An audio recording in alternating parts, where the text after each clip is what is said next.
Oke. Mulai, Bu. Silakan Bunda Lestari. Bismillahirrahmanirrahim. Alhamdulillahillazi hadana li haza wa ma kunna linahtadiya laula an hadanallah. Asyhadu alla ilaha illallah wa asyhadu anna Muhammadan abduhu wa rasuluhu la nabiyya ba'da. Segala puji hanya tercurah pada Allah Subhanahu wa taala yang telah mewujudkan kami untuk bertemu kembali dan bersilaturahmi dalam acara Yaspa mengaji dan mengkaji pada pagi hari ini. Dan atas karunia dan nikmatnya acara ini dapat terselenggara kembali. Salam dan sholawat kami sampaikan kepada junjungan kita Nabi besar Muhammad Sallallahu Alaihi Wasallam, keluarga, sahabat, dan tentunya pengikut yang istiqomah di jalan. Amin ya Rabbal Alamin. Yang saya hormati Al-Ustadz Haji Nasiruddin Khalid, dan yang saya cintai Bapak Ibu para pencinta Al-Quran. Assalamualaikum warahmatullahi wabarakatuh. Waalaikumsalam warahmatullahi wabarakatuh. Bagaimana Bapak Ibu tadi sahurnya? Tentunya nikmat ya Bu. Alhamdulillah. Dan semoga membawa berkah buat kita semua. Amin. Jumpa kembali dengan saya Lestari. Pada pagi ini kita masuk di acara Yaspa mengaji dan mengkaji. Seperti biasa, acara ini terselenggara pada hari Kamis dan Selasa pukul 5.30 sampai dengan 6.30 pagi. Baik Bapak dan Ibu para pencinta Al-Quran, sama-sama kita buka pada acara pada pagi hari ini dengan basmalah. Bismillahirrahmanirrahim. Selanjutnya akan kita simak bersama lantunan ayat suci Al-Quran, surat Al-An'am 124. Akan dibacakan oleh Ustazah Nuraini. Tafadhali Ustazah Nuraini.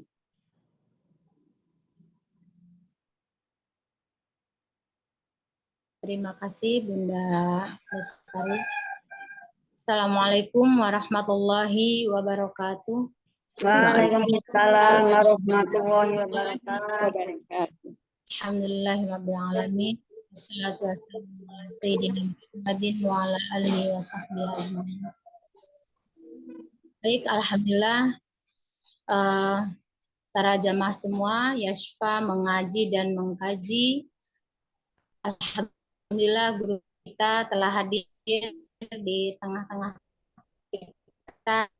Semoga Allah jaga ya untuk beliau ala hadinnya wa ala kulli niyatin sholihah wa ila hadratin nabi al-fatihah. A'udzu billahi minasy syaithanir rajim. Bismillahirrahmanirrahim. Alhamdulillahi rabbil alamin.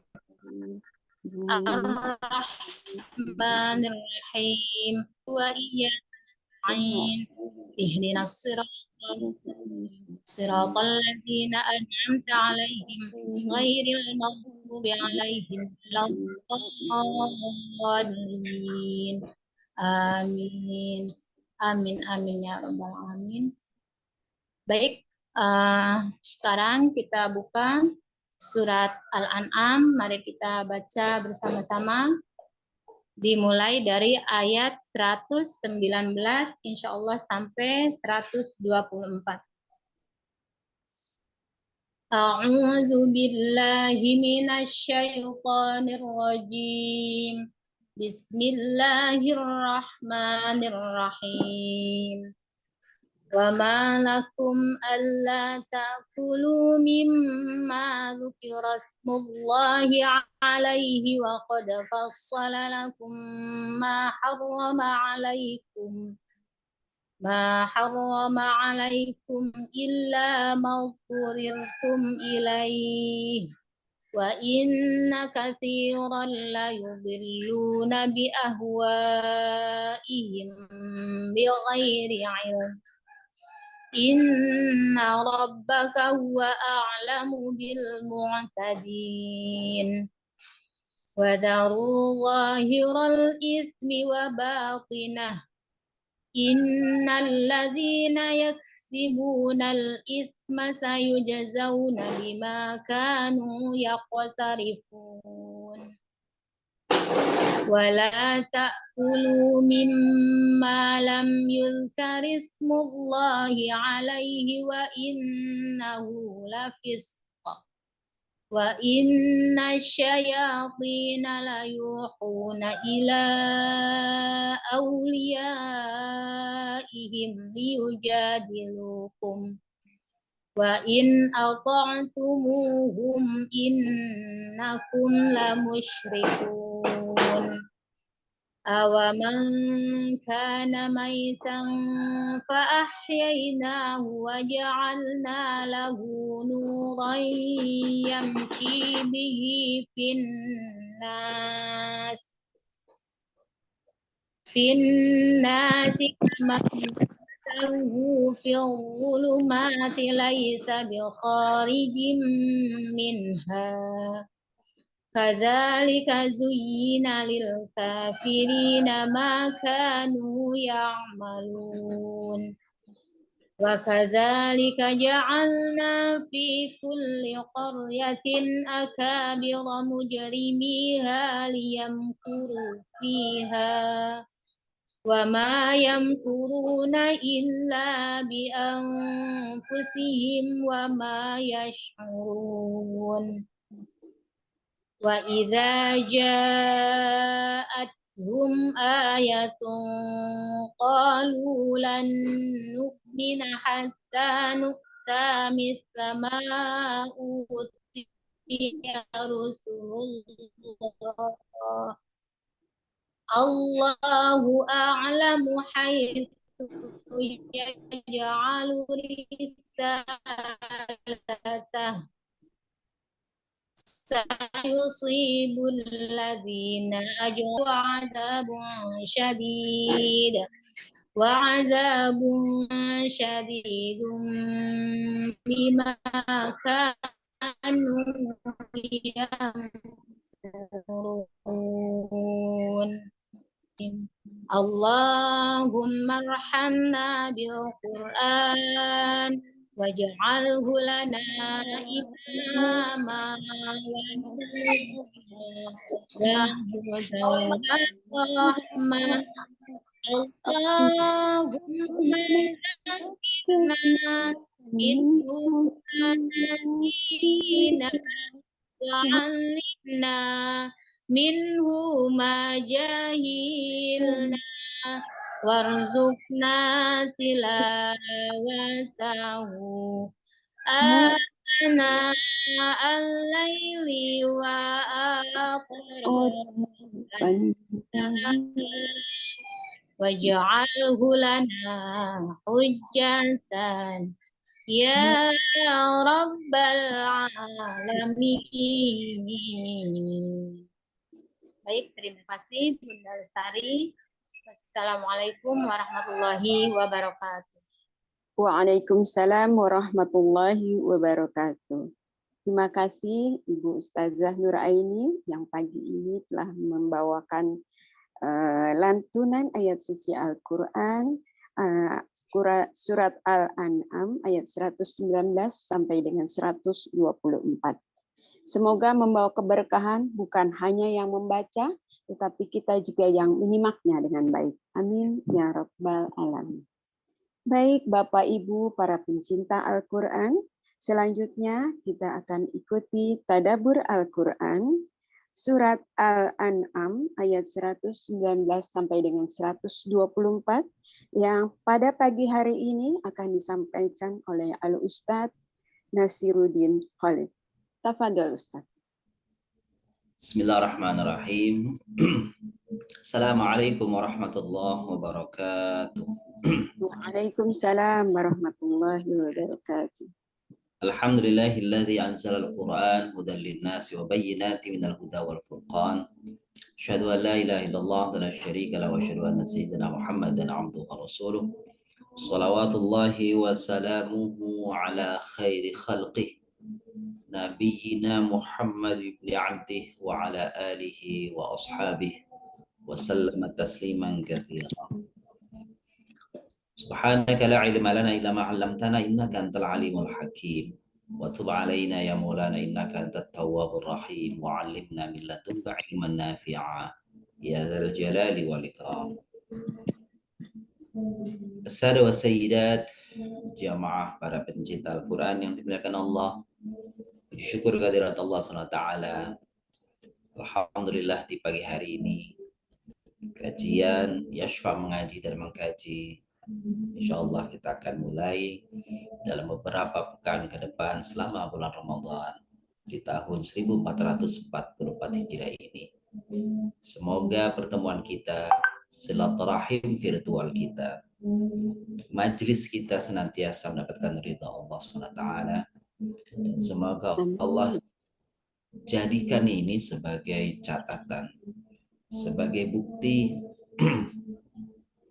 dan saksi kita kelak di akhirat nanti, bahwa kita mengkaji, kita mendalami, kita berusaha untuk mentadaburi ayat-ayatnya, dan bukan termasuk orang-orang yang disebut di dalam Al-Quran am ala qulubin aqfaluha, apalah yatadabbarul Qur'ana am ala qulubin aqfaluha. Mengapa mereka tidak mau mengkaji Al-Quran, mentadaburi Al-Quran, atau karenakah hati-hati mereka itu sudah terkunci? Maka pertemuan kita seperti ini mudah-mudahan kelak menjadi hujjatun lana. Jadi Bapak Ibu muliakan, seperti doa tadi yang Ustazah Nuraini bacakan di akhir daripada tilawahnya, yang kita hafal doanya, Allahumma arhamna bil Qur'an waj'alhu lana imama wa nuran wa hudan wa rahmah.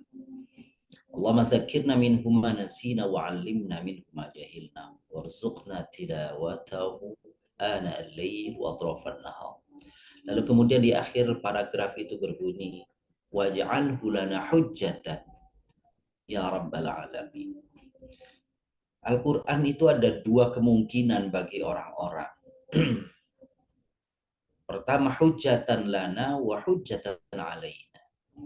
Kalau ia menjadi hujjatan lana, berarti ia menjadi penolong bagi kita dalam hal kebaikan, menjadi syafaat bagi kita. Tetapi na'udzubillah min dzalik, jika Al-Quran itu lalu menjadi hujjatan alaihim, hujjatan alaina, menjadi sesuatu yang melaknat kita kelak nanti di akhirat. Karena Al-Quran sendiri, sebagaimana Rasulullah Sallallahu Alaihi Wasallam, beliau mengadu kepada Allah, Ya Rabbi, inna qaumi ittakhadhu hadzal Qur'ana mahjura. Ya Allah, sesungguhnya kaumku, di antara kaumku itu ada orang-orang yang menjadikan Al-Quran ini adalah sesuatu yang tersingkirkan di dalam kehidupannya. Maka sekali lagi Bapak Ibu muliakan, majlis kita, halaqah kita, dan juga Bapak Ibu mungkin hadir dalam halaqah-halaqah lain, kita memperbanyak terus hal-hal seperti ini, karena kelak insya Allah harapan kita ia menjadi catatan amal kebaikan kita dan saksi hujjatan lana, saksi kita di hadapan Allah, dan kelak Al-Quran akan menolong kita insya Allah. Amin ya rabbal alamin.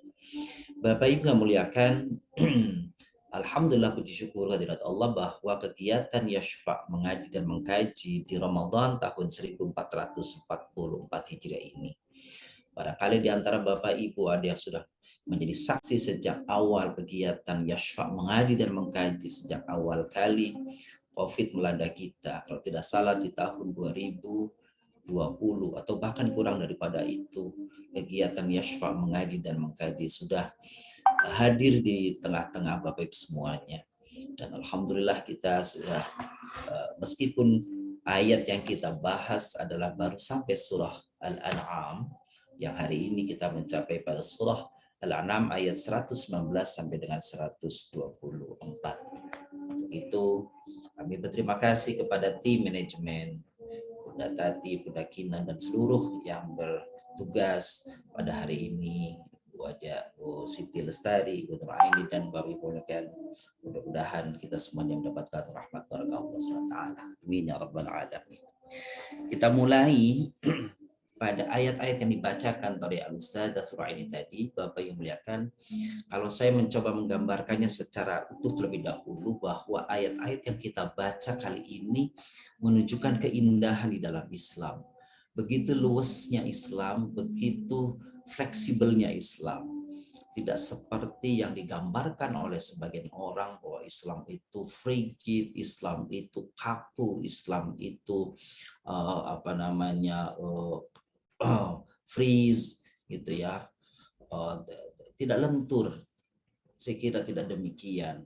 Ayat-ayat yang kita baca tadi, satu sisi menjadikan Islam itu sesuatu agama yang lentur, tetapi sisi yang lain bahwa Allah tidak memberikan kepada kita kesempatan untuk kita ini kotor hati kita dengan penuh kesyirikan.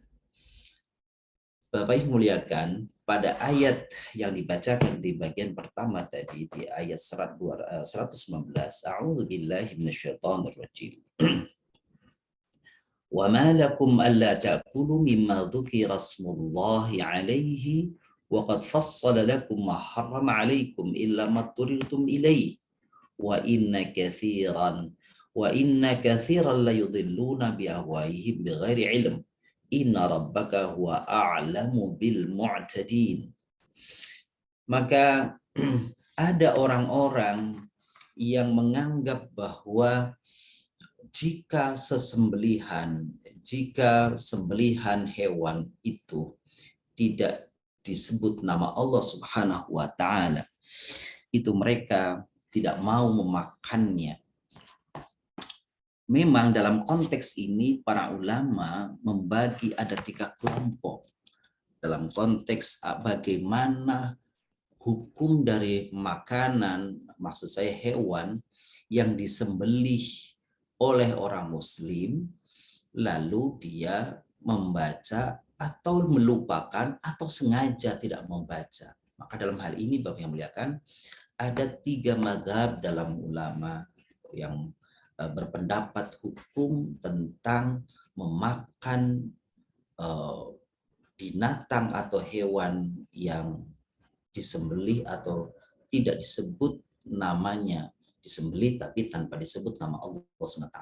Pertama, golongan Az-Zahiri, golongan kelompok-kelompok yang tekstualis itu menyebut bahwa berdasarkan ayat ini itu menyatakan bahwa sama sekali jika ada seseorang menyembelih Muslim, menyembelih hewan-hewan yang halal tentu saja, dan yang memang dimakan dengan cara disembelih seperti ayam, kambing, sapi, domba, unta, dan sebagainya, maka pendapat Az-Zahiri mengatakan jika dia tidak membaca lafaz Allah basmalah, lafaz Allah di depannya, baik dengan sengaja tidak membacanya ataupun karena terlupa membacanya, maka kelompok tekstualis ini mengatakan hukum daripada hewan tadi termasuk dalam kategori hukum yang haram untuk dimakan. Hewannya menjadi bangkai, tidak menjadi sembelihan. Itu pertama.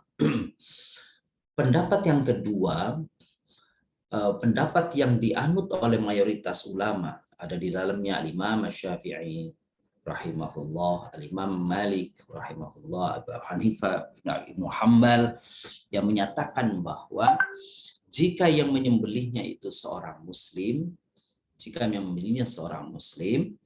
maka cukuplah baginya membaca basmalah, dan membaca basmalah itu hukumnya adalah sunnah.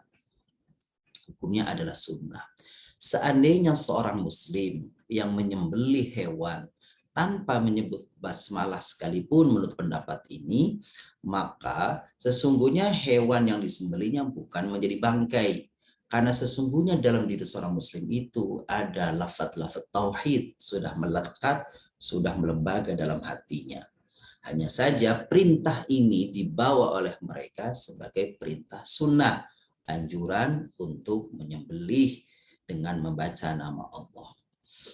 Tetapi bagian yang ketiga, kalau ada ulama mengatakan sebagian, jika memang ada seseorang menyembelih gitu dengan sengaja, dia tahu, dia sadar itu ada membaca basmalah atau membaca nama Allah apapun di awalnya, tapi dia sengaja menolak hal itu, maka yang bagian yang ketiga ini penolakan untuk membaca itu tetap menjadikan hewan yang disembelihnya menjadi sesuatu yang diharamkan karena ia menolak perintah Allah Subhanahu wa taala.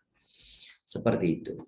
Nah, jalan keluar daripada itu semuanya, hadirin jamaah yang kami muliakan, maka kita dianjurkan ketika kita mau memakan hewan-hewan atau daging-daging yang telah disembelih oleh penyembelihnya, dikhawatirkan mereka lupa membacanya, maka dianjurkan kita membaca basmalah ketika kita mau memakannya. Maka itulah jalan pertengahan yang diambil oleh kita. Kalau kita meyakini bahwa si penyembelihnya muslim dan menyembelihnya dengan lafaz basmalah, tentu saja adalah sesuatu yang tidak diragukan lagi. Tetapi seandainya pun dia muslim dan lupa membacanya, maka lafaz basmalah kita ketika memakannya itu adalah jalan keluar terbaik yang dilakukan oleh seorang muslim ketika memakan makanan hewan-hewan yang makan secara disembelih. Wa ma lakum alla taqulu, kenapa kalian tidak mau makan? Itu mimma dzukira smullahi, pada hewan daging yang disembelih ketika disembelih nama Allah. Padahal waqad fassala lakum ma harrama alaikum illa ma turitum ilaihi. Padahal sudah dijelaskan yang mana yang diharamkan, yang mana yang dihalalkan. Bahkan yang diharamkan saja, yang hakikinya diharamkan saja di dalam Islam, maka sesungguhnya illa ma turitum itu pun kondisi-kondisi darurat, ittirar, darurat itu menjadi sesuatu yang dihalalkan ketika sudah menyangkut hal kondisi darurat. Apa? Yakni jika seseorang tidak memakan bangkai yang diharamkan itu atau hewan yang diharamkan itu dapat menyangkut kondisi bahaya jiwanya akan merenggut nyawanya misalkan, maka terhadap hal yang demikian Al-Quran membolehkan, itu namanya dalam darurat ittirar atau dalam keadaan darurat. Dan itu hanya boleh dimanfaatkan, dikonsumsi sekedar untuk apa? Menahan yang bersangkutan dari kematian. Jadi bukan untuk mengenyangkan, tetapi sekedar untuk menghindarkan yang bersangkutan dari bahaya kematian. Itulah batasan darurat. Jadi kalau darurat itu melebihi daripada keperluan tadi untuk menghindari bahaya kematian, maka namanya bukan darurat lagi. Itu namanya hobi atau kesenangan. Jadi tidak boleh memakan harta yang diharamkan, sembelihan yang diharamkan tadi, ya hewan yang diharamkan tadi, lalu sampai mengenyangkan. Karena batasnya adalah hanya sekedar mencegah yang bersangkutan dari bahaya kematian. Itulah batasan daripada apa yang disebut dengan darurat. Wa inna katsiran la yudhilluna bi awahim bi ghairi ilm. Dan banyak orang-orang yang mencoba untuk menyesatkan orang-orang yang beriman, kan gitu, dengan ucapan-ucapannya yang menyatakan bahwa bukankah semua hewan ini adalah makhluk Allah, sehingga tidak perlu repot-repot untuk menyembelih dengan nama Allah. Tidak perlu repot-repot lagi untuk memakannya dengan cara menyembelih, sehingga mereka ada yang mencoba untuk mendapatkan hewan-hewan tersebut tanpa harus disembelih. Nah, ini tentu saja namanya ittiba al-ahwa, mengikuti hawa nafsu. Islam dalam hal ini mengingini orang muslim itu sehat secara jasmani dan juga rohani.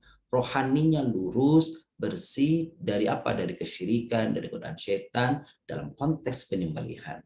Tapi dari sisi lain, hewan yang disembelih, Bapak Ibu yang muliakan, apa hikmah daripada hewan itu, hewan tertentu kalau mau dimakan mesti disembelih.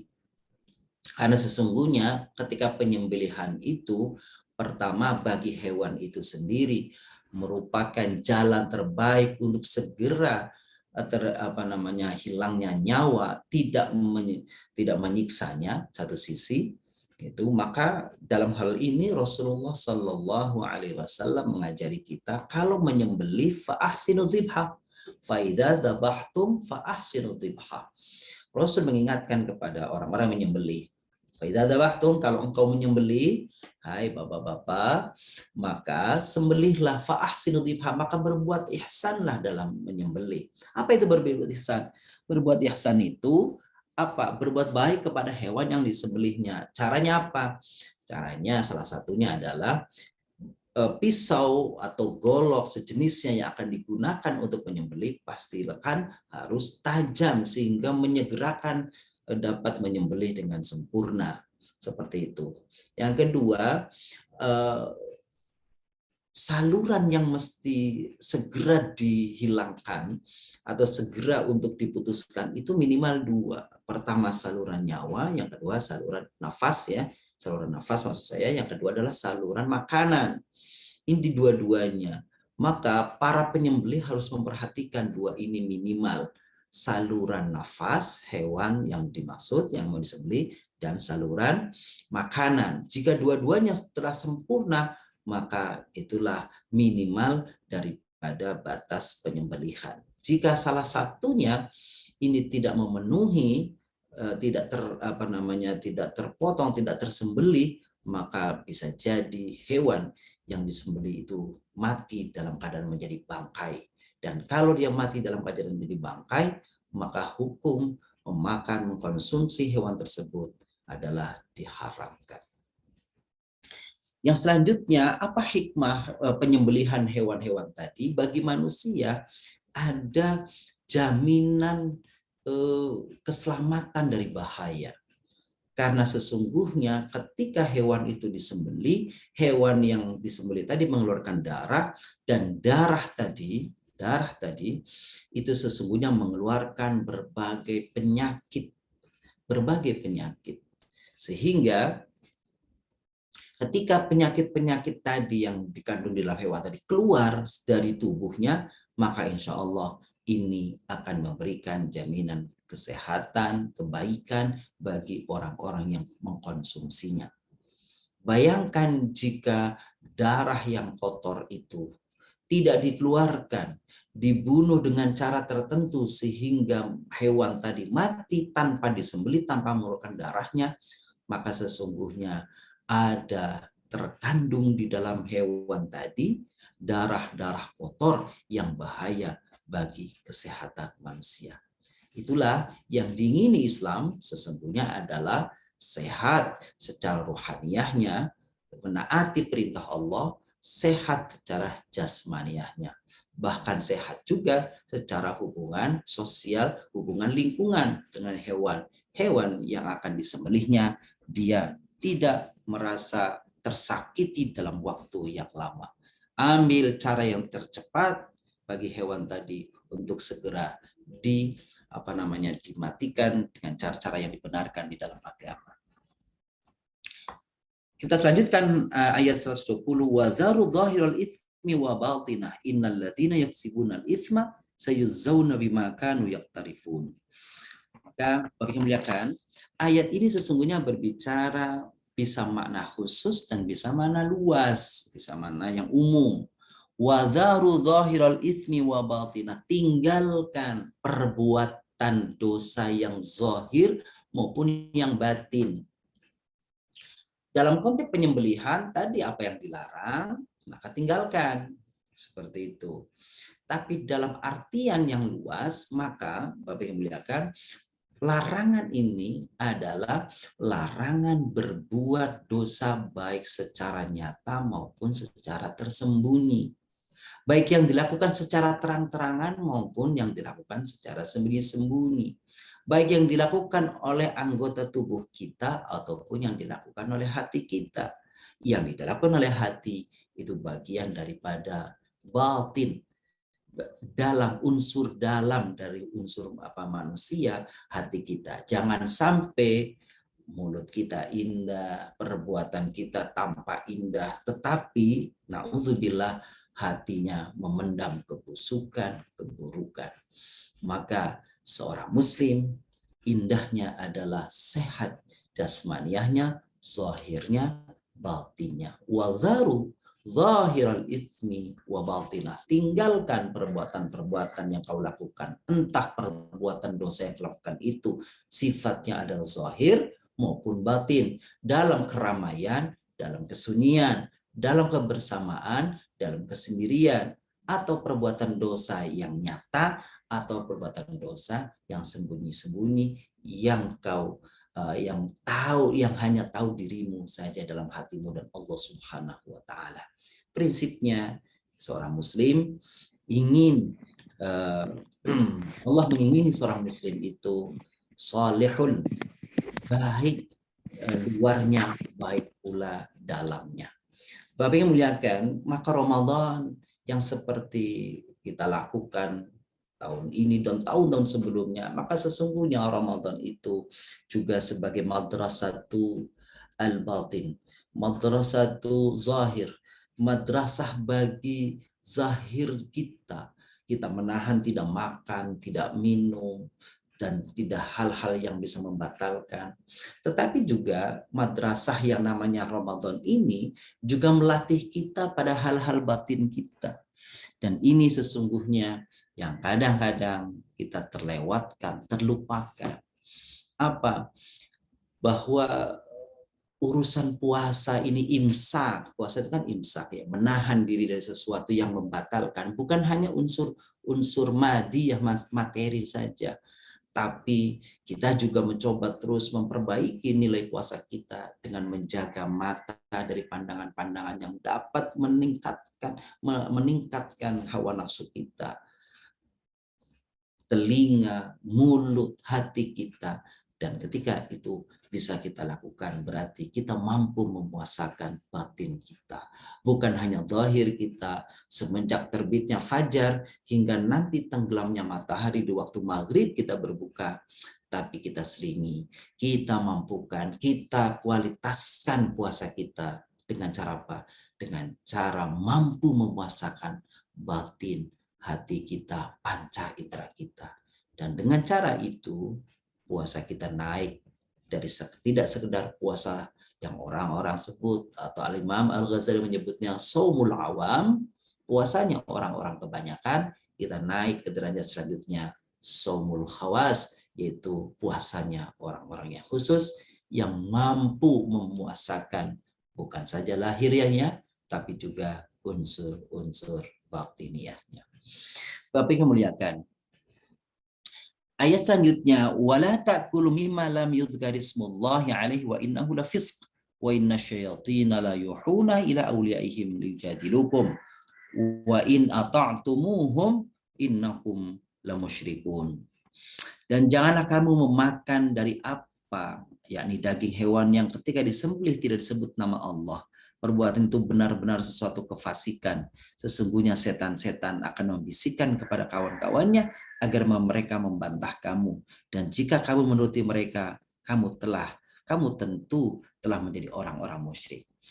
Ayat ini sesungguhnya tadi sedikit banyak sudah kami sampaikan di awal. Jadi sebisa mungkin, meskipun sebagian ulama mengatakan menyembelih dengan membaca adalah sunnah, bagi sunnah orang yang menyembelihnya membaca basmalah. Bahkan kata basmalah itu tidak selalu nyebutnya dengan nama Allah. Boleh juga Allahnya diganti dengan salah satu nama-nama Al-Asmaul Husna. Begitu, dibenarkan pula seperti itu. Tetapi secara umum membacanya adalah bismillah. Bagi bapak-bapak yang menyembelih, maka membaca basmalahnya cukup dengan bismillahi Allahu Akbar. Tidak perlu membacanya bismillahirrahmanirrahim. Sebab Ar-Rahman Ar-Rahim rasanya tidak pas. Karena Ar-Rahman yang artinya maha pengasih, Ar-Rahim yang artinya maha penyayang, dikaitkan dengan menyembelih, menyakiti hewan. Sehingga yang perlu disebut ketika menyembelih cukup dengan membaca Bismillahi Allahu Akbar. Baik. Awaman kana maitan fahyainahu wa ja'alna lahu nuran yamshi bihi fin nas kama mathaluhu fi dhulumati laysa bi kharijin minha. Kadzalika zuyyina lil kafirina ma kanu ya'malun. Ayat ini sesungguhnya berbicara kepada kita sebagai satu isyarat bahwasanya hak Allah Subhanahu wa taala. Allah memberi hidayah kepada siapa saja, bahkan kepada hati-hati manusia yang rasanya sudah keras, rasanya sudah kaku, rasanya sudah tumpul. Tapi Allah, jika Allah menghendaki, bisa saja Allah hadirkan pada dirinya apa? Sinaran hidayah, sehingga ia akan menjadi orang-orang yang tertunjuki. Maka awaman kana maitan, apakah sesuatu yang tadinya mati, fa'ahyainahu, lalu kami hidupkan, wa ja'alna lahu nuran yamshi bihi finnas kama mathaluhu fi dhulumati laysa bi kharij minha. Apakah sama dengan orang-orang yang senantiasa dalam kegelapan, orang-orang yang hidupnya boleh jadi di awal-awalnya dengan penuh hitam, dunia hitam, lalu boleh jadi jika Allah kehendaki ia akan mendapatkan petunjuk. Maka bapak-bapak ibu yang muliakan, bagi kita sebagusnya dan sebaiknya adalah tidak bersuuzon kepada orang, karena ada orang-orang yang dalam pandangan manusia, dan itu disebut dalam hadis Nabi, ada orang yang dalam pandangan manusia buruk perbuatannya, sehingga dalam pandangan manusia bainahu wa bainal nari illa dhira', antara orang ini yang berbuat buruk dengan neraka seakan-akan tinggal satu depak lagi. Tetapi Allah telah mencatatkan di dalam takdirnya bahwa orang ini termasuk dalam hal kebaikan. Maka dia melakukan kebaikan, lalu setelah itu Allah wafatkan, maka dia termasuk min ahlil jannah. Dan kita tidak bisa memastikan kepada seseorang yang di dalam perjalanan hidupnya bagus, baik, dalam pandangan manusia saleh. Maka seandainya dalam pandangan manusia antara dirinya dengan surga seakan-akan tinggal satu depak lagi. Saking apa? Saking bagusnya dalam pandangan orang. Tetapi yasbiquhu kitab, tetapi Allah telah menentukan catatan takdirnya pada diri seorang ini, maka dia melakukan keburukan dan dia meninggal dalam keburukan, maka meninggal dalam keadaan su'ul khatimah, maka ia adalah termasuk dalam kategori ahlun nar. Demikian itulah rahasia Allah Subhanahu wa taala. Maka Allah Subhanahu wa taala bisa saja memberikan hidayah kepada siapa yang dikehendakinya dan memberikan kesesatan barangkali atas kehendak manusia itu sampai akhir hayatnya. Maka tanggung jawab kita, tugas kita Bapak Ibu muliakan, terus menjaga hidayah ini. Jangan sampai lepas dari diri kita. Dengan cara apa? Terus bermohon kepada Allah, terus mendekatkan diri kepada Allah dengan berbagai amalan. Itulah cara kita untuk apa? Memelihara, menjaga iman Islam kita. Bapak Ibu muliakan, di dalam sejarah ada orang-orang yang dalam pandangannya, dalam pandangan keumuman orang, itu bencinya kepada Islam luar biasa. Sebutlah misalnya sahabat Umar bin Khattab. Betapa tidak bencinya dia terhadap Nabi Muhammad dan dalam Islam. Bahkan dia di suatu saat ingin membunuh Nabi SAW. Tetapi Allah justru ingin memberi hidayah kepadanya. Awalnya ia ingin mendatangi Nabi untuk membunuhnya. Tetapi apa yang terjadi? Justru Allah memberikan petunjuk baginya dan dia masuk Islam. Begitulah semudah itu jika Allah kehendaki untuk memberi hidayah kepada orang-orang yang dikehendakinya. Afaman kana maitan. Apakah sesuatu yang dulunya mati, fa'ahyainahu, lalu Allah hidupkan, maka tidak ada yang mustahil bagi Allah Subhanahu wa taala. Itulah mengapa Bapak yang muliakan di setiap hari paling tidak kita membaca 17 kali ya. 17 kali ihdinas siratal mustaqim. Ihdinas siratal mustaqim. Dalam setiap Fatihah kita minta sama Allah, ya Allah berikanlah petunjuk kepada kami jalan yang lurus. Itulah usaha kita, itulah ikhtiar kita. Dan dengan amalan-amalan kebaikan lainnya. Dengan Ramadan seperti ini, dengan sedekah, dengan hadir dalam majelis-majelis, itu mudah-mudahan jadi cara kita memaintenance, menjaga, memelihara iman dan Islam kita. Wa kadzalika ja'alna fi kulli qaryatin akabira mujrimiha liyamkuru fiha wa ma yamkuruna illa bi anfusihim wa ma yash'urun. Bapak-bapak, ibu-ibu yang kami muliakan, ini kalau melihat ayat ini ya, itu kita yakin betul bahwasanya memang skenario Allah Subhanahu wa taala. Mungkin boleh jadi Bapak Ibu akan melihat, oh itu terjadi di masa kini. Maka sesungguhnya ini sudah terjadi dari masa-masa dahulu. Apa sih makna ayat 123 ini? Dan demikianlah pada setiap negeri, pada setiap wilayah, setiap daerah, kami jadikan pembesar-pembesar yang jahat agar melakukan tipu daya di negeri itu, tapi mereka hanya menipu diri mereka sendiri tanpa menyadarinya.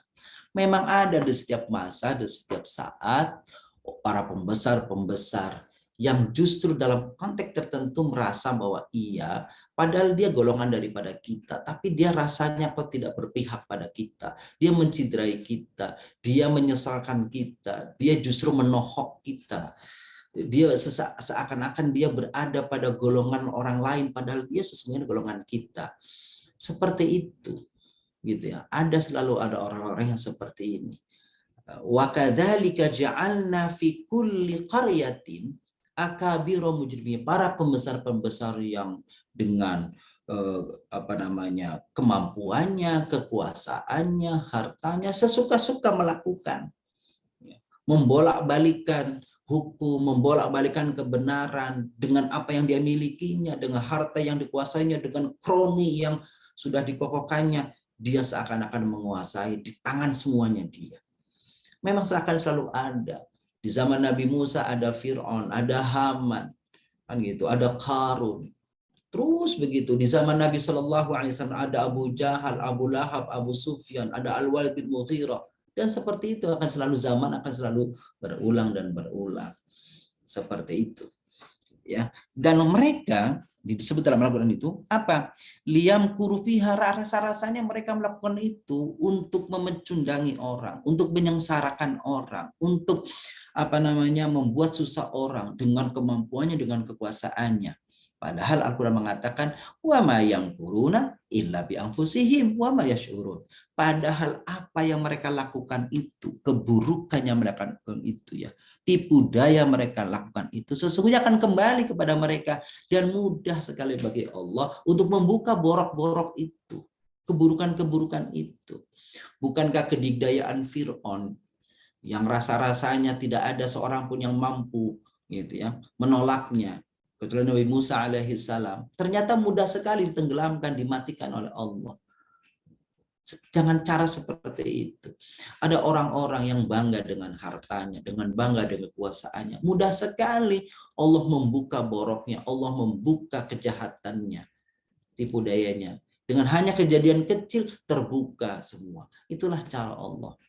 Itulah cara yang bagi Allah tidak ada yang susah. Wa ma yamkuruna illa bi anfusihim wa ma yashurun. Dan apa yang mereka lakukan tipu daya itu kecuali mengarah kepada diri mereka sendiri, dan mereka tidak merasa dan tidak tahu ternyata apa, seperti efek domino. Satu orang yang melakukan keburukan akhirnya terkena sana sini semua. Nah, orang-orang yang kafir, orang-orang yang tidak beriman akan selalu mencari alasan ketika diajak. Mari kita lihat ayat terakhirnya. Wa idza ja'atuhum ayatun qalu lan nu'mina hatta nu'ta mithla ma utiya Rasulullah. Allahu a'la wa haitsu yaj'alu risalatahu. Sayusibu alladziina ajramu sagharun indallah wa 'adzabun syadidun bima kanu yamkurun.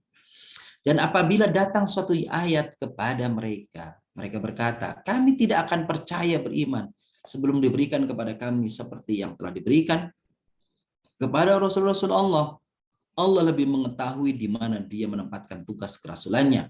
Orang-orang yang berdosa nanti akan ditimpa kehinaan di sisi Allah dan azab yang keras karena tipu daya yang mereka lakukan. Jadi ada orang-orang yang selalu mencoba untuk mencari celah kelemahan Islam dengan berpikir, dengan mengolah kata, berpikir sedemikian rupa sehingga mengolah kata-katanya bagus, tapi sesungguhnya kadang-kadang menyesatkan seperti itu. Misalkan contoh kalimat-kalimat yang kadang-kadang dianggap bagus tapi sesungguhnya membahayakan. Wah, bukankah semua agama ini sama? Ngapain repot-repot? Kan gitu. Bukankah semua agama mengajarkan keadilan? Bukankah semua ajaran agama mengajarkan keselamatan? Itu kalimatnya seakan-akan bagus, seakan-akan indah, tapi sesungguhnya kalimat-kalimat itu adalah kalimat-kalimat yang menyesatkan. Dan ketika kita mendakwahkan agama ini, mendakwahkan Islam kepada mereka, mereka mencoba untuk mencari apa? Mencari meminta argumen, meminta alasan yang logis menurut mereka. Tapi sesungguhnya alasan itu hanya cara untuk mereka berada tetap di dalam kesombongannya, ya, di dalam keingkarannya. Mereka akan coba putar kalimat itu kanan, kiri, sebagainya, sehingga mereka merasa puas bisa apa? Bisa memperdaya kita orang-orang Islam. Maka Bapak yang muliakan, sekali lagi akan selalu ada orang-orang yang rasa-rasanya begitu ya, ini orang hebat, ini orang cerdas, ini orang sepertinya berada di dalam agama Islam, tetapi kalimatnya kadang-kadang menohok Islam dari belakang, menyesakkan orang Islam. Akan selalu ada orang-orang yang seperti itu, dan itu akan di setiap masa itu akan ada orang-orang yang seperti itu. Bukankah Nabi Shallallahu Alaihi Wasallam dahulu itu diminta untuk membuktikan? Padahal kata Nabi SAW, aku ini tidak mungkin bisa mengikuti apa yang kamu inginkan kecuali Allah hadirkan.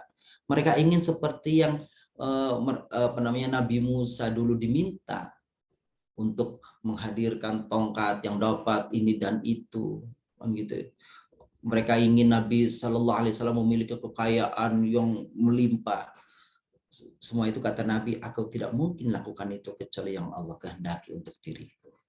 Seperti itulah kira-kira gambaran. Bapak yang muliakan, Al-Quran ini adalah cermin kehidupan, cermin sejarah manusia. Maka manusia-manusia yang terdahulu boleh jadi akan kita dapati karakternya, sifatnya sekarang dan mungkin akan datang. Maka betullah kalau Al-Quran itu menjadi hidayah, petunjuk jadi manusia, kita membacanya akan melihat ternyata peristiwa-peristiwa itu yang kita rasakan mungkin sekarang, dahulu juga ternyata dirasakan dan didapati terjadi juga di masa-masa terdahulu. Dan boleh jadi di masa-masa yang akan datang, akan pula terulang peristiwa-peristiwa seperti itu. Karena Al-Quran laksana cermin kehidupan bagi manusia. Bapak yang muliakan, demikian apa yang barangkali pesan-pesan yang kami dapat tuangkan di dalam kesempatan program Yashfa mengaji dan mengkaji di pagi hari ini di surah Al-An'am ayat 119 sampai dengan 124. Insyaallah kita lanjutkan, namun masih ada beberapa saat, barangkali ada yang ingin Bapak Ibu coba sampaikan, mungkin tambahkan atau ingin ditanyakan, sepanjang kami bisa menyampaikannya, insyaallah kami akan menyampaikannya pada Bapak Ibu yang muliakan. Untuk sementara kami cukupkan. Usini wa yakum bitaqwallah. Wallahu a'lamu bishawab. Walhamdulillahi rabbil alamin. Silakan Bunda Siti Lestari. Terima kasih Ustadz.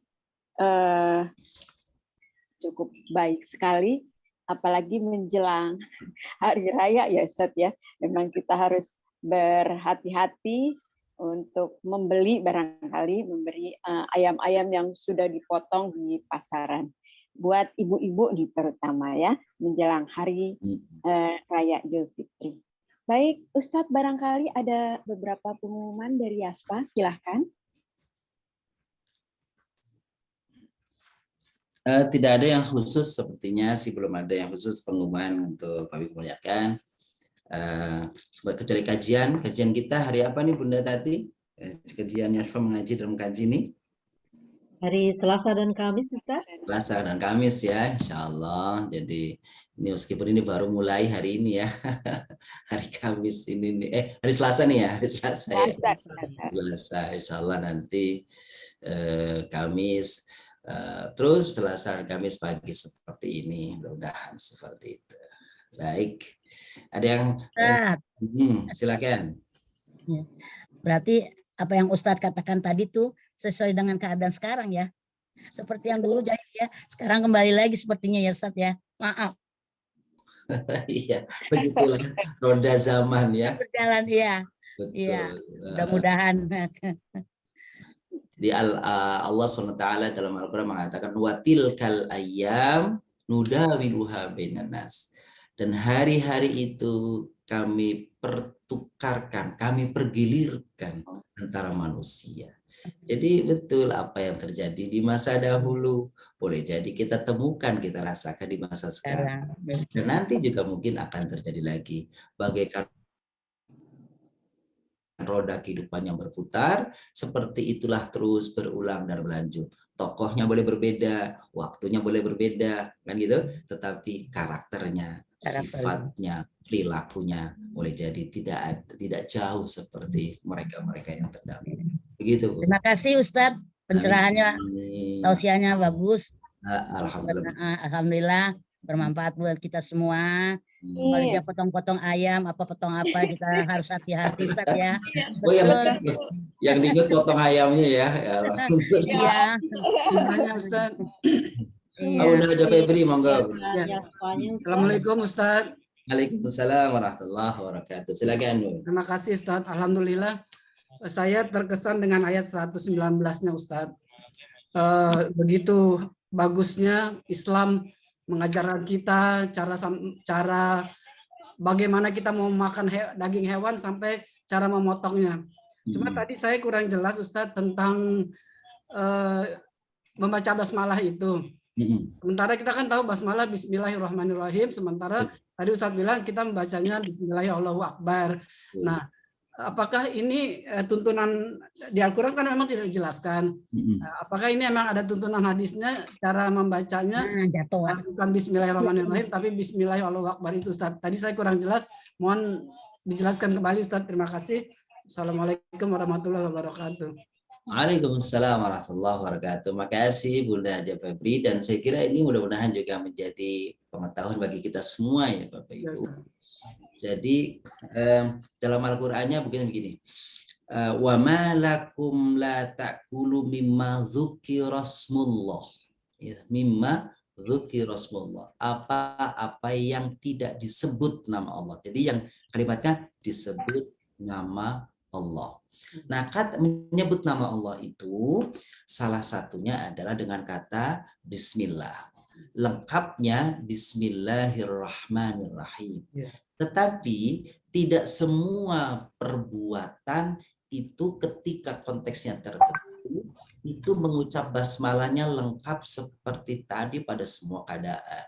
Bukankah Bapak-bapak, Ibu-ibu yang kami muliakan, ketika Bapak Ibu akan membaca surah Al-Bara'ah, surah At-Taubah, kita semua di setiap surat membaca Bismillahirrahmanirrahim. Baca Al-Fatihah baca basmalah, Al-Baqarah baca basmalah, Ali Imran baca basmalah, dan seterusnya baca basmalah. Tetapi ada pengecualian. Ketika menyangkut awal surah Al-Bara'ah, surat At-Taubah, maka ulama bersepakat pada surat ini karena di dalamnya berbicara tentang peperangan, dan peperangan itu biasanya di dalamnya adalah pembunuhan, maka tidak layak kalau awal kalimat itu, surat itu diawali dengan mengucap Ar-Rahman, Ar-Rahim. Artinya apa? Allah yang maha pengasih, Allah yang maha penyayang, tapi di dalamnya adalah membunuh dan menghilangkan nyawa orang. Demikian pula dalam konteks menyembelih, Bapak yang muliakan. Jadi dalam konteks menyembelih tetap menyebut nama Allah, tapi tanpa menyebut kata Ar-Rahman dan kata Ar-Rahim. Mengapa tidak pakai Ar-Rahman Ar-Rahim ketika menyembelih? Ketika menyembelih, umumnya menyembelih adalah menyakiti, begitu ya, menyakiti hewan yang disembelih. Oleh karenanya dalam hal ini Bapak yang muliakan, anjuran yang dibaca ketika menyebut nama Allah cukuplah dengan kalimat Bismillahi Allahu Akbar. Dan saya kira itu bagi bapak-bapak yang para penyembelihnya itu kurban nanti ya, bukan itu kurban saja ya, setiap hari begitu. Jadi kalau menyebut bukan Bismillahirrahmanirrahim, tapi cukup Bismillahi Allahu Akbar atau Bismillah saja tanpa Allah Akbar juga boleh. Yang penting ada menyebut Allahnya di dalam tanpa menyebut sifat Ar-Rahman yang Maha Pengasih, sifat Ar-Rahim yang penyayang, karena konteksnya sedang menyakiti hewan. Wallahu a'lam. Baik Ustaz, terima kasih. Alhamdulillah. Sami-sami Bunda Haja Febri. Ada lagi siapa ini? Masih ada, Ustaz? Masih ada. Ya Ustadz, barangkali untuk mengingatkan Ustadz, Iya. bukannya ada kegiatan-kegiatan di Yasfa itu pada saat bulan Ramadan Ustadz? Oh iya, apa Bu? Ya, barangkali bisa disampaikan juga di jamaah ini Ustadz. Oh iya. Nanti masih ada pertanyaan nanti selain ya. Ya, kita tunggu Bapak nih pertanyaan. Silakan Pak. Oh ya, insyaallah. Monggo Pak Haji Zainal, monggo. Terima kasih Ustaz. Assalamualaikum warahmatullahi wabarakatuh. Waalaikumsalam warahmatullahi wabarakatuh. Alhamdulillah tadi dijelaskan masalah penyembelihan itu Pak Ustaz ya. Pak Ustaz tadi digolongkan menjadi 3 pendapat ya. Tekstualis, kemudian mayoritas ulama dan sebagian ulama. Kemudian seperti yang mayoritas ulama itu tadi Pak Ustadz disebutkan bahwa di situ membaca basmalah adalah sunnah. Yang penting orang Islam berkaitan dengan mungkin kita sering memakan hewan-hewan penyembelihan yang dijual belikan yang tidak jelas. Kaitannya dengan apabila yang menjual itu orang Muslim dan sebagainya, apakah kita yakin sehingga kita apakah termasuk kalau melakukan tidak meninggalkan yang subhat itu Pak. Hubungannya dengan yang subhat yang hati-hati. Tapi kalau lihat konteksnya tadi kan yang penting Islam, bahkan membaca basmalah pun adalah merupakan sunat. Mohon penjelasan Pak. Terima kasih. Baik, terima kasih Pak Haji Zainal. Ini kami sedikit mengulang lagi apa yang kami sampaikan tadi. Jadi jika ada seseorang menyembelih seorang muslim menyengaja memang tidak mau membaca basmalah begitu, maka pendapat ini dianggap sebagai pembangkangan. Karena dia pembangkangan, maka hukum menyembelihnya termasuk dalam kategori yang diharamkan, dimakan.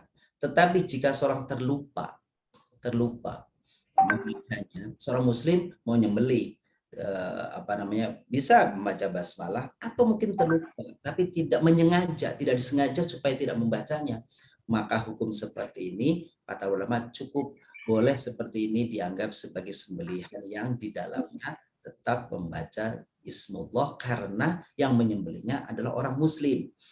Dan orang muslim itu meski tidak menyebutkan secara lafziah di dalam ucapannya, tetapi hatinya dia adalah seorang yang beriman kepada Allah SWT. Sehingga cukup baginya, maksudnya cukup sembelihan orang mukmin itu diterima oleh orang mukmin. Yang penting jangan menyengaja. Pokoknya saya nggak mau baca basmalah. Kalau dia nggak mau baca basmalah, menolak gitu, berarti dia menolak ayat Allah. Ya, gitu kan, yang menyebut bahwa kalau mau menyembelih harus menyebut nama Allah. Tapi kalau tidak tidak menyebutnya karena terlupa, maka itu sesuatu yang dimaafkan. Seperti itu. Baik, makasih Pak Haji. Syukran Ustaz. Iya, sami-sami. Jadi aman lah. Apalagi kalau Bapak Ibu mungkin belanja di toko-toko tertentu sembelihan, yakin saja yang kira-kira para penyembelihnya itu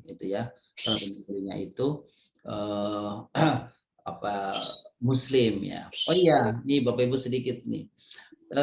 Bagaimana membedakan kalau Bapak Ibu sudah datang di tempat ayam, ini ayam disembelih memang dalam keadaan benar sembelihannya atau ini sesungguhnya ayam yang sudah mati tapi disembelih? Ada caranya Bapak Ibu yang belakang.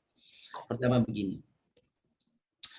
Bapak Ibu kalau melihat ayam ini disembelih dalam keadaan hidup, maka cirinya adalah daging sembelihan, mohon maaf, kulit sembelihan yang di tempat sembelih itu terjadi adanya peregangan.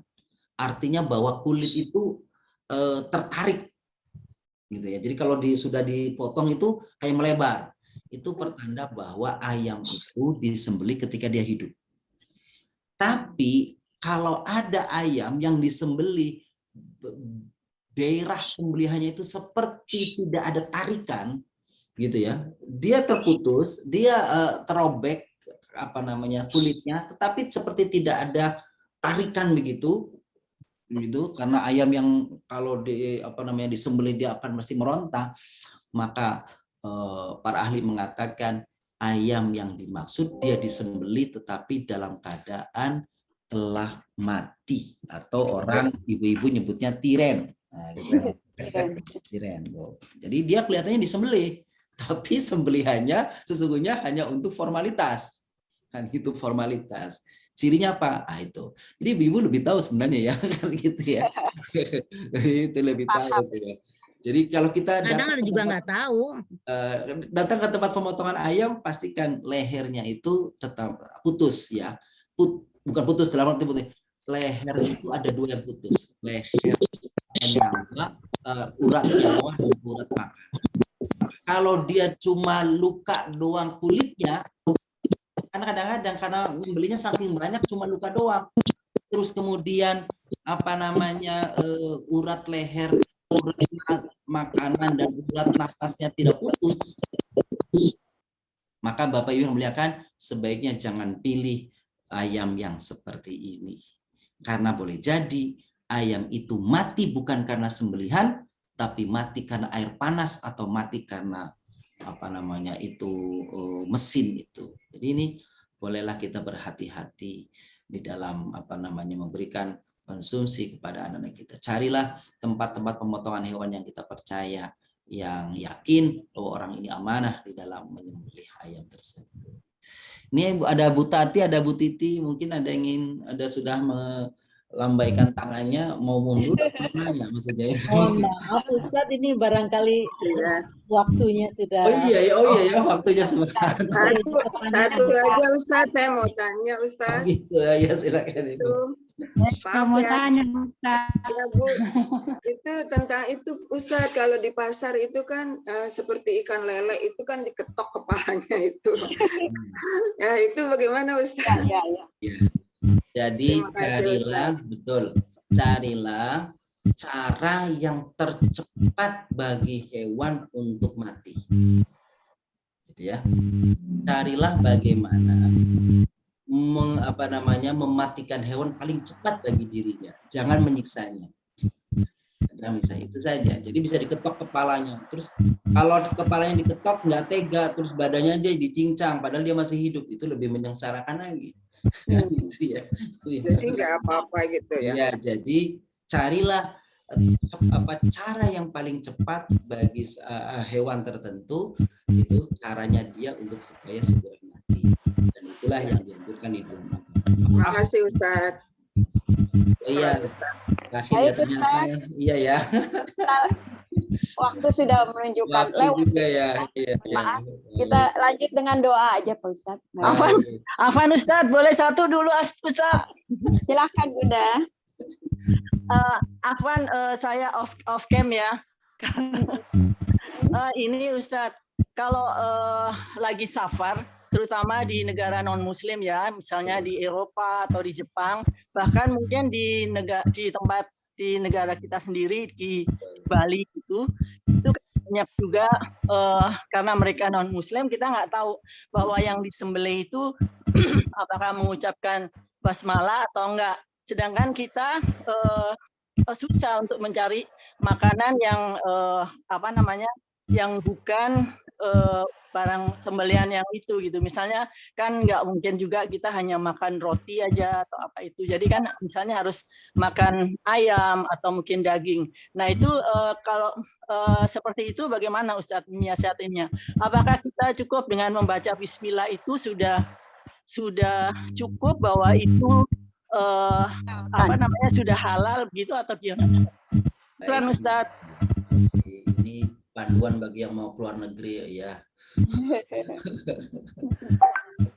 Baik Bapak Ibu muliakan. Jadi begini.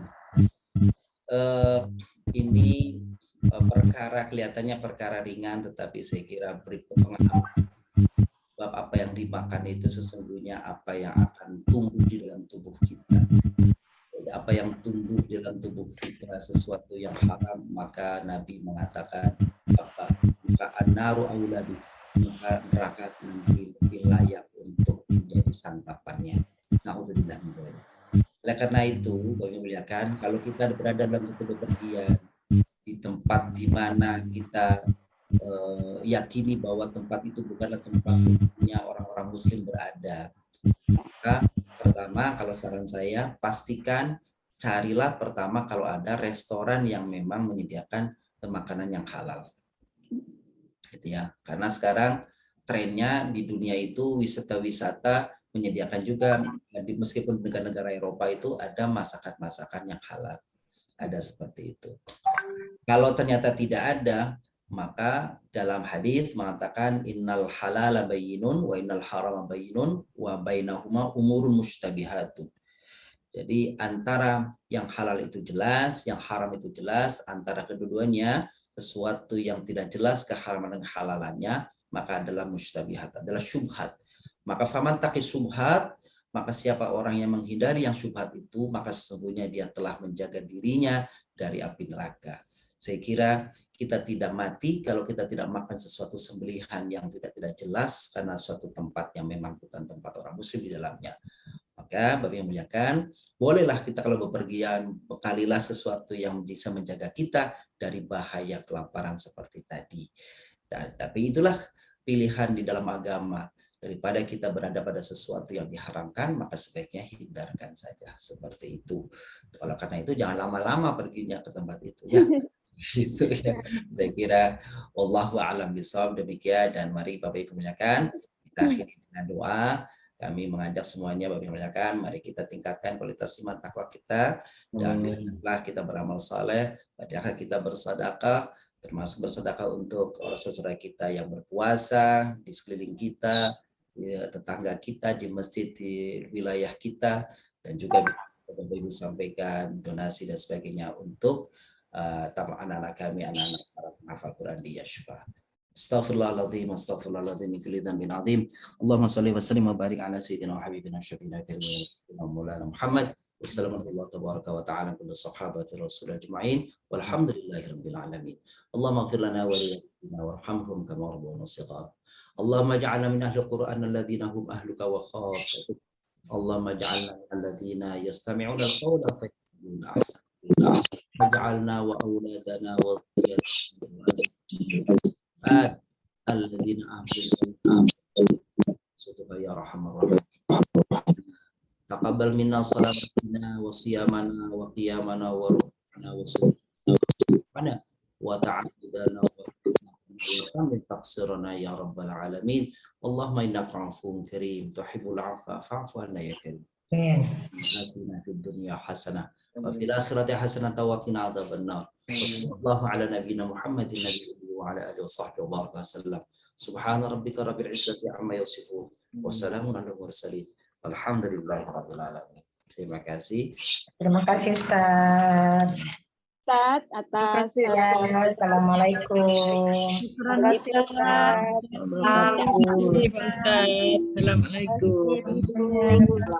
Ustaz. Syukran Ustaz. Terima kasih Ustaz. Assalamualaikum. Sehat-sehat Ustaz. Alhamdulillahirabbil alamin. Warahmatullahi wabarakatuh. Asyhadu an la ilaha illallah. Alhamdulillah sudah sehat. Assalamualaikum warahmatullahi wabarakatuh. Terima